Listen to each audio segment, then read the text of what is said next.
You're listening to the Dibbly Dobbly Podcast.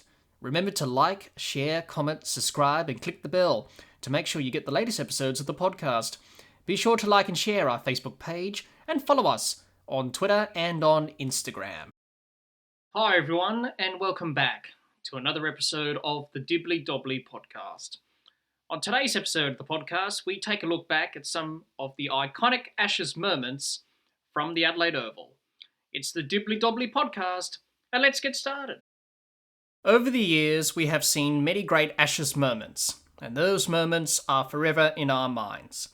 During this Ashes series, we are looking back at some of the most iconic Ashes moments from the Gabba, the Adelaide Oval, MCG, SCG, and the Waugh.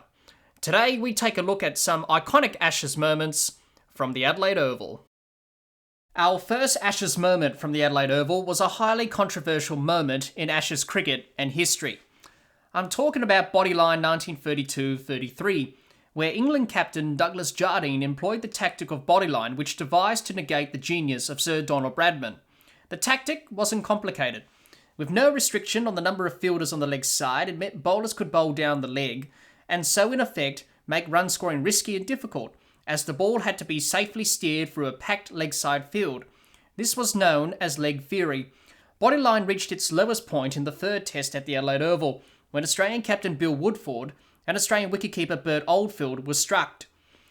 Woodford was struck in the chest but remained at the crease and went on to score 73 not out. Oldfield wasn't so lucky. Sustaining a fractured skull after wearing a hostile Harold Larwood delivery, the Australian public reacted angrily, and on the third day mounted police patrolled to keep the 50,962 spectators in order, a record crowd for cricket at the ground. It was also in the Adelaide Test where Woodford famously told English manager Plum Warner he did not want to see him, as there are two teams out there. One is playing cricket and the other is not. Let's recap what happened in the third test at the Adelaide Oval in 1932-33. England batted first and made 341 all out in their first innings. Maurice Leyland top scored with 83. Australia were bowled out for 222 in their first innings, and Bill Ponsford top scored with 85. England in their second innings were bowled out for 412, and Wally Hammond top scored with 85. Australia needed 532 runs to win, but were bowled out for 193, with captain Bill Woodford top scoring with 73 not out. England would go on to win the series 4-1 and retain the Ashes. Our next Ashes moment from the Adelaide Oval is arguably one of the greatest Ashes test matches to be ever played. Amazing Adelaide. After Australia won at the Gabba by 277 runs and leading 1-0, the series headed to Adelaide for the second Ashes test. England batted first and made an opposing total of 6 for 551 declared. Paul Collingwood top scored with 206, and Kevin Peterson scored an impressive 158. Australia in their first innings made 513 all out. Ricky Ponting top scored with 142, and Michael Clarke chipped in with 124. With the game destined for a draw, England were 1 for 59 to start day 5, and looking to bat out for a draw. But Australia believed they could win, and Shane Warne was a big factor in Australia's belief they could win this test match. With England taking a negative mindset, Australia were able to put England under pressure and bowl them out for 129, which saw Australia needed 168 for victory. Australia chased down the runs to finish on 4 for 168, with Michael Hussey top scoring with 61 not out and hitting the winning runs to see Australia to victory in one of Ashes cricket's greatest matches. Australia would eventually go on to win the 2006-7 Ashes series 5-0. Our next Ashes moment from the Adelaide Oval is where a young Mark Waugh scored a century on his test debut. It was the fourth Ashes test of the 1990-91 series, where Mark replaced brother Steve in the test side. Mark went on to score a brilliant 138, the first of his 20 test centuries. Let's recap what happened in the match. Australia batted first and made 386 all out. Waugh top scored with 138. England were bowled out for 229 in their first innings, with Graham Gooch top scoring with 87. Australia in their second innings were 6 for 314 declared, with Alan Border top scoring with 83 not out. England needed 472 runs to win. They finished on 5 for 335, with Graham Gooch top scoring with 117, with the match ending in a draw. Australia would go on to win the 1990-91 Ashes series 3-0.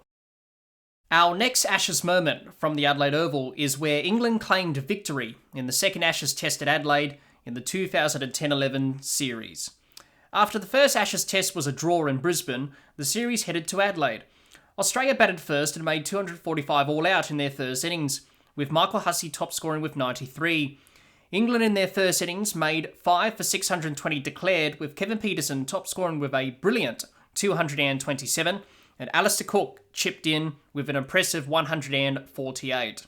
Australia were bowled out for 304 in their second innings, with Michael Clarke top scoring with 80, and Graham Swan took 5 for 91, which saw England win by an innings and 71 runs.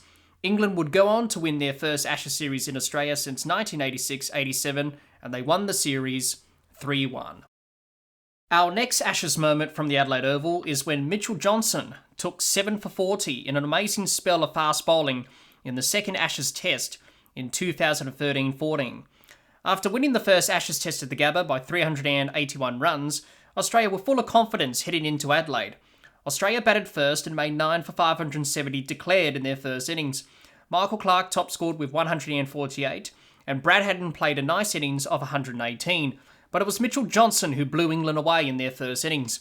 He took 7 for 40 in 17.2 overs and put on a masterclass in the art of fast bowling, as England were dismissed for 172.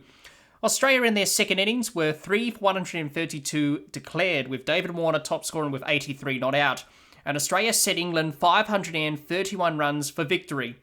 England were bowled out for 312, Joe Root top scored with 87.